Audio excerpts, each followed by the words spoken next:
Good morning. 10 के दमदार trades में आपका स्वागत है। आशीषों में रहेंगे आपके साथ, और हमारे साथ शो में कविता जैन और राजेश पालवे पिछले शो से बने हुए हैं, और फ्रेश पर्सपेक्टिव के लिए रचना वैद्य और अमित सेठ जुड़ेंगे। साथ ही आज बिग मार्केट फोर्सेस में हम दो खास मेहमान लेकर आएंगे। फंडामेंटल्स के लिए वेलिंटस एडवाइजर्स के founder and MD Jyotivardhan Jaipuria से होगी खास बातचीत, और मार्केट के टेक्निकल टेक्सचर के लिए सुशील केडिया हमारे साथ जुड़ेंगे। तो ये सब कुछ ही देर में, लेकिन इससे पहले एक बार जरा मार्केट पर नजर डालते हैं। मार्केट में इस समय वॉलेटाइल कारोबार हो रहा है, लेकिन डे लो से अच्छी रिकवरी फिर से एक बार, खासतौर से मिड कैप्स में। निफ्टी हालांकि अभी भी नो ट्रेड जोन में है। बैंक निफ्टी 180 पॉइंट नीचे, ध्यान रखिएगा। फिन निफ्टी की आज एक्सपायरी, कल बैंक निफ्टी की एक्सपायरी। उससे पहले थोड़ा सा वॉलेटिलिटी। आज थोड़े से financial stocks, HDFC Life, Bajaj Finance, Max Finance, Bajaj Finserv, इन सब में अच्छा मोमेंटम है। टाटा मोटर्स में अच्छा मोमेंटम है। डाउन साइड पर पावर ग्रेड, ब्रिटानिया, ये कुछ स्टॉक्स हैं जहां पर इस समय थोड़ा सा प्रेशर आ रहा है। एफएनओ के स्टॉक्स देखेंगे तो डॉक्टर लाल, हिंदुस्तान एरोनॉटिक्स, मेट्रोपोलिस, ये कुछ स्टॉक्स हैं जहां पर इस समय अच्छा खासा तेजी का मोमेंटम है। डाउन साइड पर आईसीआईसीआई लॉम्बार्ड, ट्रेंट और गोदरेज कंज्यूमर। आशीष ओके, लेकिन चर्चा हो रही थी आज सुबह से कि ये तीनों दिन बहुत क्रूशियल होंगे। आज सुबह से अच्छी खासी वॉलेटिलिटी, और उसका हाईलाइट है वो ब्रॉडर मार्केट्स में मिड कैप इंडेक्स आपकी स्क्रीन पे कैसे गोते लगा रहा है, कैसे रिकवर कर रहा है। लेकिन इस सेशन की या ओवरऑल मार्केट्स की रीडिंग क्या लग रहा है? ड्यूली डिप्स को खरीदा जा रहा है। पिछला हफ्ता भी वो हाईलाइट था, इवन फ्राइडे का सेशन वो हाईलाइट था। तो रेजिलिएंट कहीं ना कहीं तो भारतीय बाजार है ही है, और ये मंथली एक्सपायरी का भी क्या क्लोजली वॉच आउट करोगे आप, और अब तक बाजार का बिहेवियर लग कैसा रहा है? देखिए, अब तक बाजार का बिहेवियर, हमारे सुबह जो रेंज डिस्कस हुई थी 21,940 के स्टॉप के साथ लॉन्ग, 21,947 का अब तक का लो है। तो मेरे ख्याल से वो ट्रेड अभी भी ग्रिप में है। अभी 21,947 के स्टॉप के साथ आप लॉन्ग ही रहिए इस मार्केट में, क्योंकि बाय ऑन डिप्स काम कर रहा है। लेकिन बैंक निफ्टी थोड़ा सा तंग कर रहा है। मतलब फाइनेंशियल निफ्टी की एक्सपायरी है, जो मर्जी है। मेरे ख्याल से आज बेटर रहेगा आप इंडिविजुअल स्टॉक स्पेसिफिक ट्रेड्स लें, क्योंकि वहां मोमेंटम अच्छा खासा है और मिड कैप भी रिकवर हो रहे हैं। तो निफ्टी पर वीकनेस तभी आएगी अगर आप 21,940 ब्रेक करेंगे तो। अदरवाइज मिड कैप में रहें, मेरे ख्याल से आज इंडिविजुअल स्टॉक स्पेसिफिक रहें, वहां आपको अच्छी स्विंग मिलेगी। देखिए आशीष, क्या होता है ना, आपको अपना व्यू चेंज करना आना चाहिए। पिछले हफ्ते तक हमारा व्यू क्या था, लार्ज कैप में रहिए। यस, लेकिन अब क्योंकि मिड कैप दिखाने लगे कि थोड़ा लोअर लेवल पे अच्छा मोमेंटम बन रहा है, तो वापस आप थोड़ा सा मिड कैप में अपना हाथ ट्राई कर सकते हैं। मार्केट में कभी भी कोई चीज़ जैसे ना पत्थर की लकीर नहीं होती कि बस यही, अगर मोमेंटम चेंज हो रहा है तो उस हिसाब से आपको ट्रेड्स चेंज करनी होंगी। लेकिन निफ्टी पर व्यू मेरा क्लियर है। जब तक 21,900 21,940 स्क्रीन पर है, तब तक शॉर्ट नहीं करना है। ओके, बढ़िया। ये है मार्केट्स के अब तक का अप्रोच। सीएनबीसी आवाज में इस समय 10 के दमदार ट्रेड्स में चारों एक्सपर्ट्स हैं, वो आपको आपकी स्क्रीन पे नजर आएंगे। अब जाना जाए इन लोगों से कहां पे हैं कमाई के बढ़िया से मौके। पहले चला जाए भोपाल, रचना जी के पास। रचना जी, गुड मॉर्निंग। 10 के दमदार ट्रेड्स कौन से इस समय के? जी गुड मॉर्निंग एवरीबॉडी।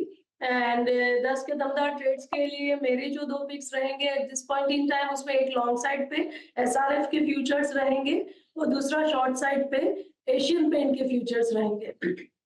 एसआरएफ में अगर हम लॉन्ग करते हैं फ्यूचर्स के हिसाब, फ्यूचर्स पे अभी ये 2600 के करीब है। यहाँ पे हम 2580 का अगर एसएल लगाते हैं और अगर इसको लॉन्ग करते हैं तो हमारा 2650 होगा, और इसके साथ इसको लॉन्ग करा जाएगा। और दूसरा जो है वो एशियन पेंट है, इसमें हम शॉर्ट करेंगे क्योंकि यहाँ पे रेजिस्टेंस भी है और क्रूड के प्राइसेस भी कोई फेवर में नहीं है। तो यहाँ पे हम एशियन पेंट्स को अगर शॉर्ट करते हैं तो इसमें एसएल लगाएंगे ऊपर वाली साइड पे 2850 पे, और डाउन साइड पे हमारा पहला टारगेट रहेगा 2820 और उसके बाद 2800। ओके, तो चलिए एशियन पेंट्स पर सेल और एक एसआरएफ पर बाई। ये हो गई रचना जी की पिक्स। अमित सेठ के पास चलते हैं। Amit ji, good morning. आपकी दो ट्रेड्स। जी good morning Anuj ji, good morning Ashish ji and everybody on the panel, and wishing everyone a very happy Holi. Anuj ji, इस समय के दो टॉपिक्स रहेंगे। फर्स्ट रहेगा टाटा मोटर्स। टाटा मोटर का काफी बेहतरीन स्ट्रक्चर है। एक राउंडिंग फॉर्मेशन से अपने 10 और 20 डेमा पे कंसोलिडेट होकर स्टॉक एक अच्छे रिस्क रिवॉर्ड पॉइंट से वापस अपवर्ड ट्रेजेक्टरी की तरफ जा रहा है। मोमेंटम इंडिकेटर्स काफी वेल प्लेस है, तो मुझे लगता है टाटा मोटर एक नियर टर्म में एक अच्छा रन दे सकता है। 980 का प्राइस है, 975 का स्टॉप लॉस रहेगा और टारगेट्स लगभग रहेंगे 1020 रुपए के। सेकंड स्टॉक जो मैं चूज कर रहा हूँ that is Coal India. Last week भी थर्सडे को थी। कोल इंडिया का स्ट्रक्चर काफी पॉजिटिव है। इसमें हमने करेक्टिव एक्शन देखा था, उसके बाद स्टॉक ने कंसोलिडेट किया अपने 50 डेमा पे और आज के सत्र में 10 डेमा के ऊपर जा रहा है और ये भी एक अच्छे रिस्क रिवॉर्ड पॉइंट में एक as a pull back trade हमें मिल रहा है। 439.60 के लगभग इसका प्राइस है। 434 रुपए का स्टॉप लॉस रहेगा और 452 रुपए के टारगेट्स रहेंगे कोल इंडिया में। ओके, ये हैं दो बढ़िया सी पिक्स सेठ साहब की। कविता जी, कुछ बढ़िया ट्रेड्स ग्रिप में आए थे जो आपने मुनाफे की तैयारी और पहला सौदा में मेंशन करे थे। अब 10 से अंदर ट्रेड्स में इस समय क्या प्रेफर्ड आइडियाज? सो आशीष जी, अभी मुझे फार्मा से Syngene is looking good. As a disclaimer, ये कॉल हमने हमारे ग्रुप के साथ भी शेयर किया है विद आर्यंत। सो सिंजन 705 के लेवल के साथ पे अभी ट्रेड कर रहा है। मुझे लगता है 710 715 के प्राइस टारगेट की तरफ काउंटर बढ़ता हुआ दिख सकता है। स्टॉप लॉस मेंटेन करना चाहिए 698 का। सो सिंजन इस समय की प्रेफर्ड पिक होगी। अपार्ट मुझे लगता है कैश काउंटर दूंगी, दैट इज जियो फाइनेंस पर।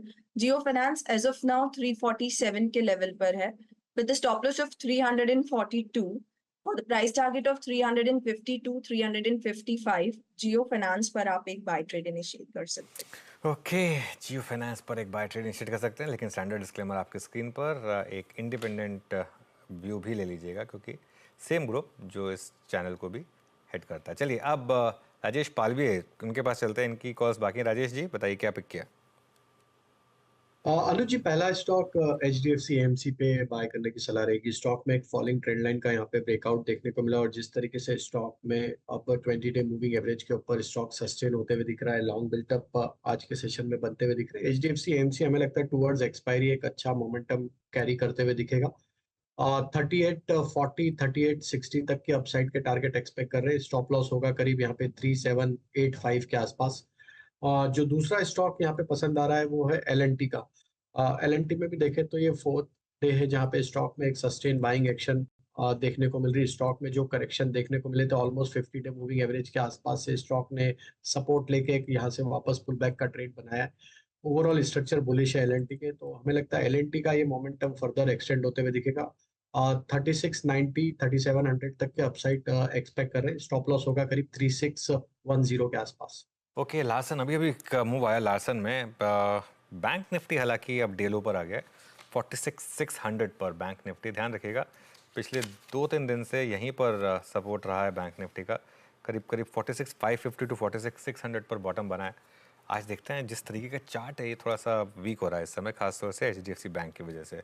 कोटक बैंक में भी वीकनेस है इस समय। तो दोनों बैंक्स जो हैं जो प्राइवेट बैंक्स में, दो बैंक्स में वीकनेस, कोटक में खासतौर से लास्ट में अच्छी खासी वीकनेस आई। अब हमारे साथ वेलेंटिस एडवाइजर्स के founder and MD Jyotivardhan Jaipuria, जिनके पास इक्विटी मार्केट में 3.5 दशक से ज़्यादा का अनुभव है, वो जुड़ गए। उनसे बात करते हैं कि वो मार्केट में इस समय क्या रणनीति बना रहे हैं। ज्योति जी गुड मॉर्निंग। सिंस हमने बात की लार्ज प्राइवेट बैंक्स की, यहीं से शुरुआत करते हैं। एक ऐसी स्पेस जहाँ पैसा बना नहीं काफ़ी टाइम से, एक ICICI बैंक को छोड़ दें तो यहाँ पर आपके हिसाब से क्या हो रहा है और क्या व्यू होगा इस समय लार्ज प्राइवेट बैंक्स पर? तो देखिए, इसमें ना हम लोग दो तरीके से देखते थे। एक है जो है ना कॉर्पोरेट बैंक्स है और दूसरे जो रिटेल बैंक्स है। यदि अपने देखें तो 2020-21 तक तो ना रिटेल बैंक्स काफी अच्छा कर रहे थे और उसका वैल्यूएशन काफी महंगा हो गया था। कॉर्पोरेट बैंक्स दूसरे साइड पे देखें तो वहां पे काफी नरमी थी, उनकी अर्निंग्स भी धीमे थे। तो कॉर्पोरेट बैंक्स में अर्निंग्स की सुधार आई है क्योंकि वहां पे काफी NPL प्रोविजनिंग हुआ था। वो NPL प्रोविजनिंग एक तरह से खत्म हो गया था, तो इसलिए ना काफी अच्छा ग्रोथ देखने को मिला है। ये काफी सस्ते थे कॉर्पोरेट बैंक्स के रिटेल बैंक के कंपैरिजन में, तो वो री रेटिंग भी देखने मिला है। तो एक तरह से दो तरफा रहा है। जो है ना महंगे रिटेल बैंक्स थे अच्छे क्वालिटी के, वो काफी महंगे थे और वहां पे ना कोई प्राइस मूवमेंट देखने नहीं मिला है। पर दूसरे साइड पे जो कॉर्पोरेट बैंक्स थे वहाँ काफी अच्छा प्राइस मूवमेंट देखने मिल रहा है। हम लोग का अभी भी नजर कॉर्पोरेट बैंक्स पे ही है, मतलब वो जो वैल्यूएशन का बड़ा डिफरेंशियल था वो निकल गया है, तो यहाँ से इतना बड़ा ट्रेड नहीं होएगा। ज्यादा ध्यान हम लोग है ना कोई छोटे बैंक्स पे दे रहे हैं जहाँ पे ना वैल्यूएशन अभी भी काफी कंफर्टेबल है। छोटे बैंक्स जहां पे वैल्यूएशंस का कंफर्ट हो, वो फिर भी गो टू स्पेस है। ज्योति सर, हाय, गुड मॉर्निंग। होली की आपको ढेरों शुभकामनाएं। आप ज्योति सर, बाजार जो अभी हिचकोले खाता रहता है आजकल, उसको लेकर थोड़ा सा हम रिटेल डरे रहते हैं। अब चलेगा, कितना चलेगा वो अलग बात। ज्यादा कंफर्ट ये है कि यहां से ज्यादा गिरेगा नहीं, ये आप कह दो तो हमें दिल को तसल्ली मिल जाएगी। ऐसा लग रहा है क्या, ज्यादा गिरेगा नहीं? तो देखिए, अभी बाजार कंसोलिडेशन फेज पे है, तो है ना, वैल्यूएशन को करेक्ट होता है, थोड़ा वैल्यूएशन महंगा हो गया है। ये करेक्ट हो सकता है या तो प्राइस करेक्शन से या है ना टाइम करेक्शन से। मेरे ख्याल से ज्यादा टाइम करेक्शन रहेगा, प्राइस करेक्शन थोड़ा कम रहेगा, पर बीच बीच में थोड़ा ये 2-4% प्राइस करेक्शन आ सकता है। ऐसा यदि ग्लोबल मार्केट्स में करेक्शन आया तो भारत में करेक्शन आएगा। भारत स्पेसिफिक कोई ऐसे दिख रहा नहीं है जहां से ना करेक्शन आवे ज्यादा। अभी यहाँ से इलेक्शन कहना जो भी करीब 2-3 महीना बाकी है, तो इलेक्शन पे नजर रहेगी अगले 2 महीने में। पर नतीजे ठीक आ रहे, कॉर्पोरेट्स के, इकोनॉमी ठीक चल रही है, तो ऐसे कोई इंडिया स्पेसिफिक नहीं दिख रहा है। पर यदि ग्लोबल मार्केट करेक्ट हो तो भारत भी उसके पार्टी है। ओके, बिल्कुल। ग्लोबल मार्केट में करेक्शन हो तो भारत में भी शायद उसका एक इम्पैक्ट आएगा। तो इस समय ज्योति जी, अब आपका व्यू क्या बन रहा है, स्पेशली ब्रॉडर मार्केट को लेकर, जहां पर पिछले महीने एक brutal correction I one way rally के बाद? यहाँ पर क्या अभी एक बाइंग अपॉर्चुनिटी है या मार्केट की तरफ से एक वार्निंग है कि यहाँ पर अभी शायद बड़ी करेक्शन आ सकती है? तो हम लोग का ना, यदि अपने जनवरी में जाए तो हम लोग बोल रहे थे कि जो स्मॉल कैप्स है और मिड कैप्स है थोड़े महंगे हो चुके हैं। तो आधा जो वैल्यूएशन का डिस्कम्फर्ट था वो करेक्ट हो चुका है एक तरह से। तो मेरे हिसाब से एक फॉल आ गया है। हम लोग ने पिछले 10 दिन में थोड़ा बाइंग किया है small cap mid cap space में, क्योंकि कैश पे बैठे थे और है ना थोड़ा वैल्यूएशन में कंफर्ट आ रहे थे कई स्टॉक्स में। तो थोड़ा वैल्यूएशन के हिसाब से हम लोग ने बाइंग किया है। हो सकता है एक और फॉल आवे, तो अभी भी हम लोग थोड़े कैश पे बैठे हैं। वो आए कि नहीं, क्या है ना कि थोड़ा टाइम करेक्शन भी आ सकता है, प्राइस करेक्शन नहीं भी आवे। पर एक तरह से वैल्यूएशन थोड़े बेटर हो गए हैं जो 2 महीना पहले थे उससे। यदि अपने आंकड़े में देखें इसको, तो large cap versus small cap में वैल्यूएशन मोर और लेस ना सिमिलर हो गए थे जनवरी में। अभी है ना 10-1% का अंतर आ चुका है। यदि लॉन्ग टर्म एवरेजेस देखें तो 15 से 17% है ना सस्ता ट्रेड होता है स्मॉल कैप, और अभी करीब 10% है ना नीचे ट्रेड हो रहा है। तो काफी है ना वैल्यूएशन गैप जो था वो ब्रिज हो चुका है, अभी थोड़ा सा बेटर लग रहा है। पता है, आप ही के ज्योति सर पिछले आंसर्स से आपने कहा एक रिस्क है ग्लोबल करेक्शन का। अरे ग्लोबल करेक्शन क्यों आएगा? अब तो सेंट्रल बैंकर्स कह रहे हैं हम काटेंगे काटेंगे, कुछ ने काटना शुरू कर दिया है। जिस चीज का इंतजार था वो सामने खड़ी है, तो करेक्शन किस बात के लिए? दूसरा, हमारे लिए एक बड़ा इवेंट आपने सही कहा सामने खड़ा है, वो इलेक्शन। अभी भी उस वर्डिक्ट को लेकर डिस्काउंटिंग बची है क्या बाजार में? तो देखिए, इलेक्शन तो एकदम एक स्टॉक मार्केट प्रिडिक्ट करना डिफिकल्ट होता है, इलेक्शन उससे भी ज्यादा डिफिकल्ट होता है। तो एक्सपेक्टेशन काफी हाई है। एक तरह से सब लोग एक ही तरफा मन बना रखे हैं कि ये आने वाला है और खाली सीट का है ना अपने को डाउट है। तो कई बार क्या होता है, मार्केट इतना ओवर एक्सपेक्ट कर सकता है कि थोड़ा भी डिसअपॉइंट उस लेवल से भी करे तो है ना एक तरह से मार्केट डिसअपॉइंट हो जाता है। दूसरा चीज जो याद रखना चाहिए, एकदम सेलर न्यूज हो जाता है। तो एक तरह से एंटिसिपेशन में, चाहे रेट कट हो, चाहे इलेक्शन रिजल्ट हो, चाहे कोई भी हो, कई बार है ना एंटिसिपेशन में मार्केट चल जाता है, और जब वो एक्चुअल आता है रिजल्ट तो उस टाइम पे मार्केट गिर जाता है। तो दोनों तरफ से ध्यान रखना चाहिए। जो भी ये वन ऑफ इवेंट्स होते हैं, जैसे 2004 में हुआ था, वाजपेयी जी, एक तरह से सब लोग मॉडल समझ लिए थे कि वो आ रहे हैं और वो नहीं आए, तो मार्केट में डाउनसाइड काफी नीचे हो गया था, क्योंकि बाजार एक तरफा था, पूरा एक्सपेक्टेशन एक ही तरफे थे। ओके ज्योति सर, इस बीच ये जो अनसर्टेनिटी, शुरुआत में आपने कहा कि थोड़ा सा हो सकता है प्राइस वाइज नहीं तो टाइम वाइज तो बनता है कि थोड़ा सा करेक्शन आना चाहिए। ऐसे में आप लोगों ने क्या अपने फोलियोज में थोड़ा सा कैश कंपोनेंट बढ़ाया है क्या? अगर ऐसा है तो क्या डिप्लॉयमेंट के लिए किस चीज का आप लोग वेट करोगे? क्या देखोगे जिसके बाद आप लोग फिर से एग्रेसिव होगे, फिर से पैसा डिप्लॉय करोगे? तो हाँ, हम लोग ने कैश लेवल बढ़ाया है। पिछले 4-5 महीने में हम लोग एक तरह से जनवरी में देखे तो 15% से ज्यादा कैश था हम लोग के पास। अभी भी काफी कैश है, डबल डिजिट में कैश है। थोड़ा सा हम लोग डिप्लॉय किए पिछले 15-20 दिन में, क्योंकि वैल्यूएशन थोड़ा नीचे आ गया था। हम लोग कैश क्यों रख रखे हैं, क्योंकि जो वैल्यूएशन है अभी एक तरह से ना, अपने हिस्टोरिकली देखे तो ये वैल्यूएशन काफी ऐसे टॉप एंड के पास रहती है। लॉन्ग टर्म एवरेज से ना एक स्टैंडर्ड डिविएशन ऊपर है, तो उस हिसाब से थोड़ा कैश रखे हैं कि भाई कभी है ना वैल्यूएशन अच्छा मिले, सस्ता मिले तो थोड़ा कैश देना चाहिए, नहीं तो उस टाइम पे लेने का मौका मिल जाता है पर है ना कैश नहीं रहता है। तो वैल्यूएशन का कंफर्ट आवे, वैल्यूएशन का कंफर्ट आ सकता है, क्योंकि अगले 6 महीना में मार्केट यदि रेंज बाउंड रहा और इसी लेवल पे रेंज मार्केट मिल गया, तो उस टाइम पे अपने आप है ना 10% करीब वैल्यूएशन सस्ता हो जाता है, क्योंकि हर महीना एक तरह से 1.25 से 1.5% अर्निंग्स ग्रोथ बढ़ रहा है मार्केट में। तो कई बार ये टाइम करेक्शन आ जाता है, वो टाइम करेक्शन से वैल्यूएशन सस्ता हो जाता है और फिर है ना लेने का मौका मिल जाता है। ऑलराइट ज्योति जी, बहुत बहुत शुक्रिया आज हमारे साथ जुड़ने के लिए और हमसे बात करने के लिए। चलिए आगे बढ़ते हैं। हमारे साथ केडियानॉमिक्स के फाउंडर सुशील केडिया जुड़ गए हैं। उनसे जानते हैं कि इस समय बाजार का टेक्निकल सेटअप कैसा है। Sushil ji, good morning. बताइए, इस समय निफ्टी, बैंक निफ्टी क्या करेक्शन के साइंस हैं या फिर करेक्शन जो आनी थी आ चुकी? तो देखिए, अलग अलग अवधि के लिए अलग अलग बातें हैं। आज कृपया मुझे रूपी डॉलर से स्टार्ट करने दें, क्योंकि शुक्रवार को बहुत ही ज्यादा गदर सा मच गया था कि रुपया बहुत कमजोर हो गया। मुझे आशा है कि पीसीआर ये चार्ट मेरे स्क्रीन से दिखा रहा है। अनुज, ये रूपी डॉलर की चार्ट दिख रही है? डॉक्टर साहब, ये आ गई सुशील सर आ गई। ओके, तो देखिए, ये जो शुक्रवार को एकदम से थपाक से जो रुपया ऊपर उछला और चारों तरफ हाहाकार सा मच गया कि गया भारत का रुपया तो गया। तो ये जो क्लाइमैक्टिक मूव्स जब आते हैं ना, चाहे मंदी के दौर में अंतिम लास्ट के कुछ दिन या तेजी के दौर में अंतिम लास्ट के कुछ दिन, तो ये लगता है कि जैसे बस बिल्कुल गला कट गया और उसके बाद अगले दिन का ये रिवर्सल है। तो डिटेल में इस चार्ट को हमने खैर पोस्ट कर दिया, एक 30 मिनट का वीडियो बना के ट्विटर पे, जिन्हें देखना वहां से देख सकते हैं। मैं आपको संक्षेप में ये कहूं कि अगर ये नीचे की पीली रेखा टूट गई, जिस दिन 82.5 के नीचे डॉलर गया, उस दिन से हम 100 शेयर की भी शॉर्ट ट्रेडिंग बंद कर देंगे और एक तरफा 5000 पॉइंट की तेजी निफ्टी पे खेलेंगे, अगर ऐसा होता है तो।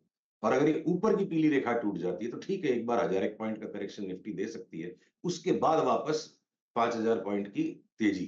तो 21,000 की मंदी नहीं और अगली होली तक 26,000 की निफ्टी हो जाए, इस बात की संभावना मैं रूपी डॉलर की चार्ट से निकालता हूं। बैंक निफ्टी और निफ्टी आईटी पर क्या व्यू बनेगा सुशील? ये तो बात हो गई निफ्टी की और डॉलर रुपए की। तो देखिए, अगर निफ्टी में 1000 पॉइंट की करेक्शन संभव है अगले एक सवा महीने में, असंभव नहीं है। 20,900 का एक सपोर्ट है, अगर वो टूट गया तो 21,600 और फिर 21,200। तो 21,200 तक अगर ये जाती है तो 2,500-3,000 पॉइंट का करेक्शन कभी भी बैंक निफ्टी में आ जाए वो संभव नहीं है। उस जगह को रखते हुए दिमाग में, शॉर्ट टर्म में बैंक निफ्टी ने अंडर परफॉर्म जो किया है, तो अगर ये करेक्शन नहीं आता है और हम वापस अभी फिलहाल निफ्टी में 22,700 को फिर से एक बार टच कर जाते हैं, तो उसको मुझे लगता है बैंकिंग और फाइनेंशियल्स लीड करेंगे। शॉर्ट टर्म तेजी अगर होती है, बाजार देखिए इस वक्त बिल्कुल फ्लक्स के अंदर है। दोनों तरफ में से आपको निम्बल फुटेड होना होगा, तभी आप ट्रेडिंग कीजिए, वरना आप मत कीजिए। मतलब एक डिसाइसिव ट्रेड मैं आपको दे जाऊं, ये आज की तारीख में संभव नहीं है। ये हम देखिए, अप ट्रेंड लाइन जो निफ्टी का है वो टूटा हुआ है, हम स्ट्रगल कर रहे हैं। तो जब तक हम 21,900 के नीचे बंद नहीं देंगे, तो हम 22,700 की चाल को बनाने की कोशिश करेंगे ट्रेडिंग में, और 21,900 के नीचे बंद जब दे दिया तो हम फिर 21,200 तक खेलेंगे। तो ऐसी सूरत में बैंक निफ्टी अगर तेजी अभी चलती है, जो फिलहाल तो है, तो बैंक निफ्टी आउट परफॉर्म करना चाहिए अगले सप्ताह 10 दिन। ओके सुशील सर, हाय, गुड मॉर्निंग। आपको भी होली की ढेरों शुभकामनाएं। आपको भी और आपके दर्शकों को भी खूब सारी शुभकामनाएं। ये आपने जो पीछे गजब की ट्रेडिंग डेस्क बना रखी है, ये क्या दिन भर आप ये सारी स्क्रीन ऑब्जर्व करते रहते हो क्या? जब बहुत सारी चार्ट्स एक साथ देखनी हो तो इसको ऑब्जर्व करते हैं, और जब हमारे सौदे सीमित रहते हैं तो एक दो स्क्रीन काफी है। गजब है। अच्छा सुशील सर, ये हमने निफ्टी, देखिए ये सारे आलसी लोगों के साधन है, बार बार गर्दन ना घुमानी पड़े तो एक साथ बहुत सारी चार्ट्स एक नजर में दिख जाती है। अच्छा सुशील सर, निफ्टी बैंक की चर्चा हुई। अब वो आईटी से अब जरा एक सेक्टोरल उस पॉकेट पे आता हूं। पिछले हफ्ते थोड़े से हिचकोले खाने शुरू करे क्योंकि वो अनसर्टनिटी और बढ़ने के इंडिकेशंस आए। एक दिग्गज ग्लोबल आईटी कंपनी ने कहा कि हमारा तो गाइडेंस काटना पड़ेगा, थोड़ी सी दिक्कतें क्लाइंट के बजट्स में नजर आ रही हैं। अब ये आईटी को लेकर रह रहे कि अनसर्टनिटी जो लिंगर ऑन करती है उसके बीच में आपने आईटी इंडेक्स को आई एम श्योर स्टडी करा होगा, इंडिविजुअल कंपोनेंट्स को स्टडी करा होगा, कैसा स्टैकअप कर रहा है आईटी इस समय, क्या करना चाहिए इस पॉकेट में? देखिए, उदाहरण के तौर पर पीसीआर से अनुरोध है, टेक महिंद्रा की चार्ट मेरे स्क्रीन पे उसे खोला जाए। इसको हम एक उदाहरण के तौर पे ले रहे हैं। तो ये जो HCL Tech, Tech Mahindra, TCS, Infosys, Wipro, इन 5 मोटे बड़े स्टॉक्स पे, लार्ज कैप आईटी पे फोकस करें। तो ये जो खबरें जब आती है ना, ये ओपिनियन जो आता है, ये भावनाएं जो आ जाती है, एक्सेंचर का गाइडेंस कम आ गया तो मतलब एक्सेंचर भगवान हो गया सारे विश्व का। ये जो over reactions, emotional over reactions जो आते हैं, ये टिपिकली किसी एक चाल के खत्म होने पर over reactions, emotional over reactions आते हैं। पैटर्न और सेटअप बिल्कुल क्लियर है। ये एक लंबी अवधि का करेक्शन पूरा हो चुका है लार्ज कैप आईटीज में, जो मैं आपको महीनों से बोलते आया कि लार्ज कैप आईटीज नहीं लेंगे, हम खाली स्मॉल कैप आईटी पे फोकस करेंगे। अब हम स्मॉल कैप आईटी के साथ साथ लार्ज कैप आईटी में भी तेजी के सौदे बनाने के लिए तैयार है। ये ऊपर की रेखा टूट जाए, 1286 के ऊपर गया टेक महिंद्रा, तो हमें कोई संकोच नहीं होगा 1480 तक की चाल के लिए हम बढ़िया मोटा सौदा बनाएं। और इसी तरह के स्ट्रक्चर सारे के सारे लार्ज कैप आईटीज में है। मुझे लग रहा है चार्ट्स कह रही हैं जो होना था वो हो चुका है। ओके भाई साहब, ये आईटी में जो कंसर्न्स आते हैं, इसको ज्यादा ये अच्छे मौके दरअसल शायद दे रहा हो आपको गिरावट में खरीदारी करने के। और सबसे ब्यूटीफुली एक्सप्लेन्ड टेक महिंद्रा, उसकी चार्ट आपकी स्क्रीन पर थी। एक बार वो डिफाइंड ट्रैजेक्टरी के ऊपर मूव करना शुरू करा तो शायद बढ़िया अपटिक्स, बढ़िया उछाल इस पैक में देखने को मिलेगा।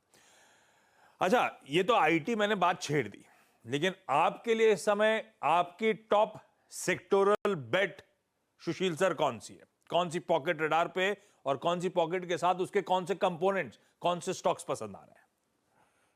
तो देखिए, हम HPBP पे ज्यादा ही जल्दी तेजी करके थोड़ा जल्दी निकल गए थे और उसके बाद मैं लास्ट की तेजी को आपके साथ पकड़ नहीं पाया था। नकारात्मक रहता था कि छोड़ते हैं इनको, थोड़ा करेक्शन होने दीजिए तो लेंगे।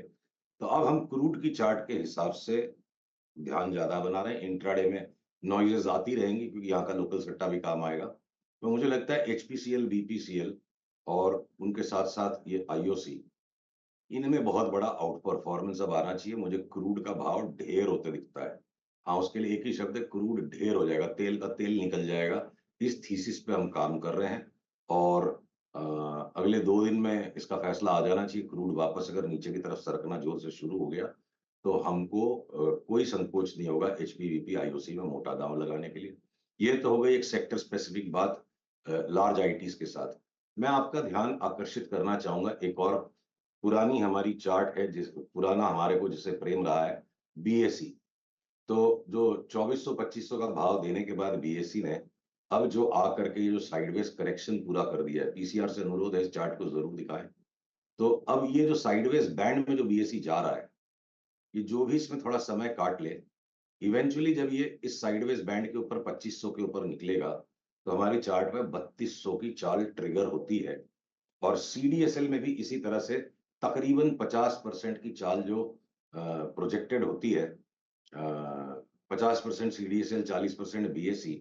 तो वास्तव में जो सेक्टर रिटेल के जेब में है, जहां ज्यादा पार्टिसिपेशन है, जो कि B ग्रुप स्टॉक्स, तो जब BSE में बड़ी चाल आई है पास्ट में, तो BSE की अर्निंग्स बढ़ेगी तो वो चाल जस्टिफाइड होगी और उसी लिए पहले कुछ लोग लेते हैं उसे और अब ट्रेंड आ जाता है। तो ये कब होता है? BSE का मुनाफा जोर से बढ़ता है जब भयंकर वॉल्यूम्स B ग्रुप में लौटते हैं, और B ग्रुप में वॉल्यूम्स तब लौटेंगे जब B ग्रुप में भी वापस बेतहाशा तेजी लौटेगी। तो नेट 2024 में संयम बनाए रखें। जो पिटाई एक बार B ग्रुप स्टॉक्स की हो गई है, तो उसको उस डिस्पोंडेंसी को ऐसा इंडिकेटर नहीं मानना चाहिए कि बाजार की तेजी खत्म हो गई। एक बढ़िया करेक्शन बन चुका है और यहाँ पे बहुत से स्टॉक्स हमें साल भर में मिलेंगे B ग्रुप में, वायदे के बाहर, जहां 50%, 70%, 80% कमाने वाले बहुत सारे स्टॉक्स अभी भी 2024 में मिलेंगे।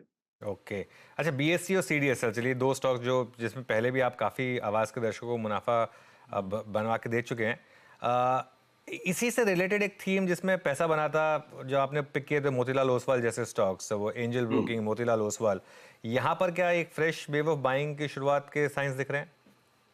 अभी फिलहाल मैं थोड़ा सा उन पे ओपिनियन देखिए रिजर्व रखना चाहूंगा। नीचे के करेक्शन के बाद से मोतीलाल ओसवाल की चार्ट जो हमारे सामने एक रैली हो चुकी है, पहले लीड लेने दीजिए, बीएससी और सीडीएसएल का पूरा प्रॉपर ब्रेकआउट आने दीजिए। हो सकता है तब तक ये करेक्शन करके स्टॉक अगर ये 1318-20 तक आकर वापस घूमे। एक बार इस पर स्पष्टता पूरी तरह से नहीं मिल रही है, अभी साहस करने का मन नहीं है।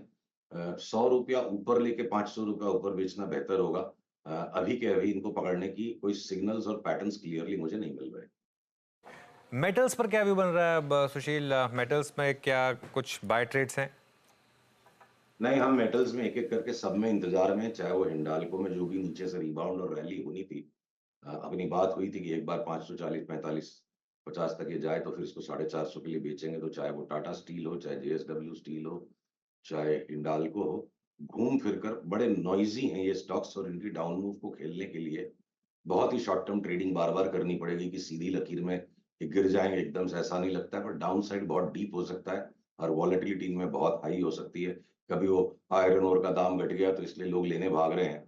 बहुत सारे फैक्टर्स है जिससे मेटल्स के स्टॉक्स के की प्राइसिंग होती है और चार्ट्स मुझे लग रहा है, मुझे बता रही है कि ये एक ऐसा सेक्टर है जहां मुझे तेजी करने से सख्त परहेज होगा। टाइम टू टाइम मैं इन्हें बेच के ही कमाने की कोशिश करूंगा। ओके, ये है भाई मेटल्स पे व्यू। सुशील सर, इतना एक्सटेंडेड वीकेंड था, आप एंटरटेन करने के लिए अपने आप को मूवी भी नहीं देखते क्या?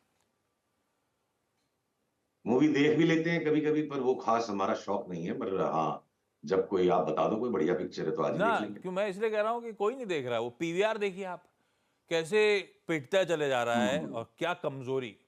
पीवीआर ही नहीं, ये पूरा media and entertainment space, even Sun TV वगैरह, ऑफ हाई सब के सब ट्रेड कर रहे हैं। ये पिटने के बाद ऐसा लग रहा है कि एक कंसोलिडेशन जोन में जा रहे हैं। उम्मीद करूं या यहां से दबाव और गहराने की तैयारी हो रही है सुशील सर?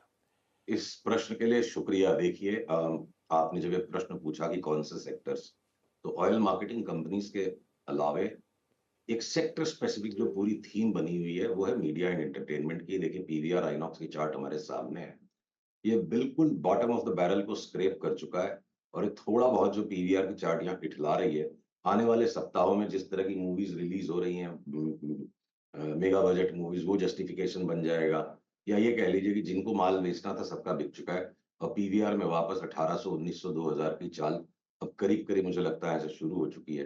और पूरा का पूरा मीडिया एंड एंटरटेनमेंट सेक्टर एक बड़ी तेजी पिछले साल हमने मार्च अप्रैल से पकड़ी, वो कंप्लीट होने के बाद अब कंप्लीट करेक्शन हो चुका है और वापस पिछले साल जो मार्च अप्रैल से तेजी 3-4 महीने की आई थी, मुझे लगता है उसका रेप्लिका बनेगा।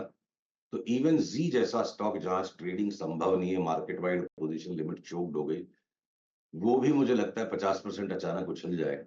पर उसमें ट्रेडिंग करना सख्त है, मुश्किल है। पोजीशन लिमिट्स चोक्ड अप हो गई है तो फिर सन टीवी मेरा सेकंड बेस्ट चार्ट है, वहां ट्रेडिंग आसान है। तो मीडिया एंटरटेनमेंट में जो आपको समझ में आए, जो स्टॉक ठीक लगे, सारे चलेंगे, कोई सा भी ले लीजिए। ओके, फार्मा में कोई पिक? फार्मा में अनुज, वो लार्ज कैप्स को हम बार बार शॉर्ट करके कमाने की कोशिश करते हैं, कभी कुछ जगह स्टॉप लॉस खाते हैं, पर वो लार्ज कैप सारे फार्मास टोटल साइक्लिकल पीक आउट लग रहे हैं। फिर साइक्लिकल पीक आउट अपनी जगह पे है, शॉर्ट टर्म ट्रेडिंग में उनको संभालना पड़ता है। और स्मॉलर फार्मा में हम वैसे के वैसे लगातार तेजी में, एक फार्मा स्टॉक पे सिग्निफिकेंट चेंज ऑफ व्यू है, जो हम डीवीज लैब को क्लासिफाई करके बैठे थे कि इसमें हमें तेजी का सौदा नहीं करना, इसको हम बेच बेच के ही लेंगे, वो क्लासिफिकेशन अब बदल गया। अब हमको डीवीज लैब, इसकी चार्ट कृपया पीसीआर दिखाए। अब डीवीज लैब में हमें ऊपर की रेखा टूटते 3500 के ऊपर जाते 4200 की चाल दिखती है। तो 3500 से 4200 यानी 20% का अपसाइड डीवीज लैब में संभव है। नीचे की रेखा टूट गई तो हम उसको अवॉइड करेंगे, मे बी यहां से वापस 3200 से बाई मिलेगा। अब पीवीआर को, सॉरी, अब डीवीज को ले लेके ही बेचना है, बेच बेच के नहीं लेना है। तो ये एक मेजर चेंज फार्मा स्टॉक्स में। बाकी वो सन फार्मा, सिप्ला, डॉक्टर रेड्डीज, जब पैटर्न्स मिलेंगे तो बेच के लेंगे उनको, हम लेके नहीं बेचेंगे लार्ज कैप्स को। और बाकी के छोटे फार्मा स्टॉक्स, उनमें ट्रेडिंग नहीं करनी, पकड़ के बैठना है अभी भी 6 महीने के लिए, चाहे वो बायोकॉन हो, चाहे शिल्पा मेडकेयर हो, इन्हें हमें पकड़ के ही बैठना है। ओके, चलिए सुशील जी, बहुत बहुत शुक्रिया आज हमारे साथ जुड़ने के लिए और इन सब स्टॉक्स पर अपनी राय रखने के लिए।